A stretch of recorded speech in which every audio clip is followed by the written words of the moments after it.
Hey squad, I want to talk a little bit about rifle setup and external ballistics.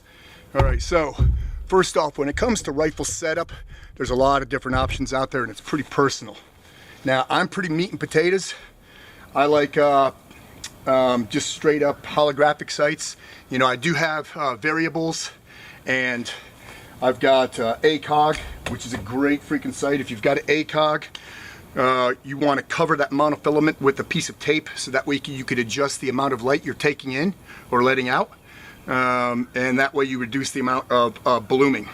Whenever you put an optic on, and let's say it's a variable or an ACOG, make sure that it's not in back of the charging handle, because you need at least 1.5 inches of eye relief when you mount it.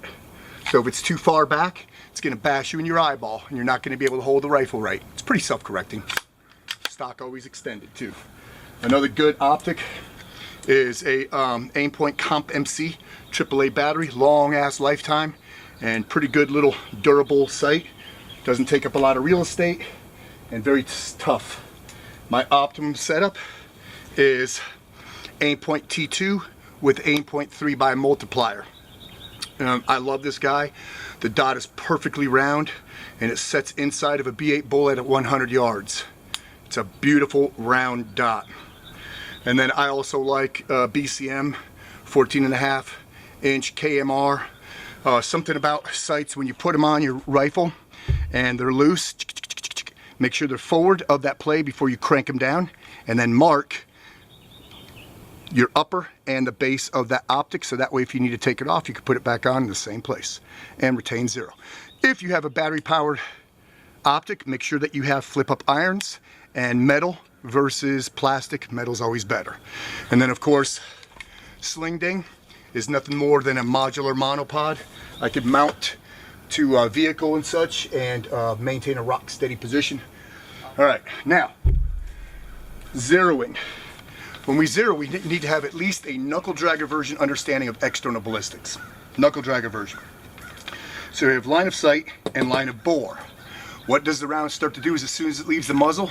No, it's not starting to rise, it's starting to drop. We are, however, sending that round on an upward trajectory because we built in an angular relationship between the optic and the muzzle. And that angular relationship is measured in minutes of angle. In a circle, there are 360 degrees.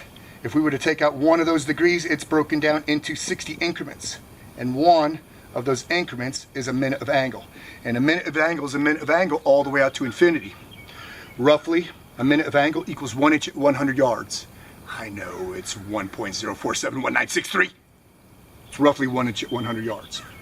Another question for you. Windage elevation on your optics, each click represents what minute of angle? Most of you should say half. It's not a quarter. There are half minute of angle adjustments. That means at 100 yards, each click is going to move the strike of the round 1/2 inch.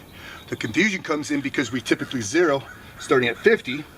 So now each click moves the strike of the round 1/4 inch. So that's where the confusion comes in. When it comes to zeroing, I like 5200. I do not kid myself, however. Whenever I have the opportunity, I'm going to back out to 200 to check my dope.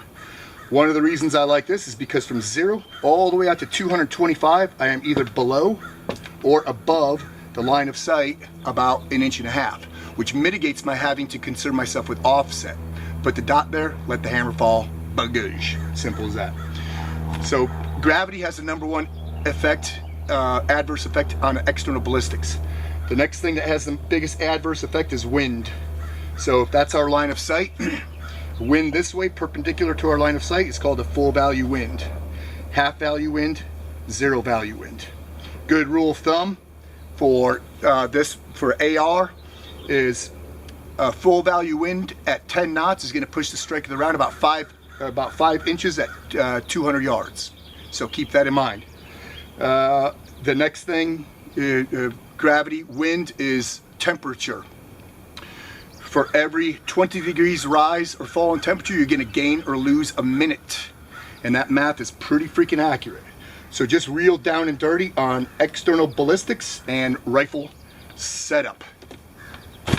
Woo! Rock and roll, squad. See you later.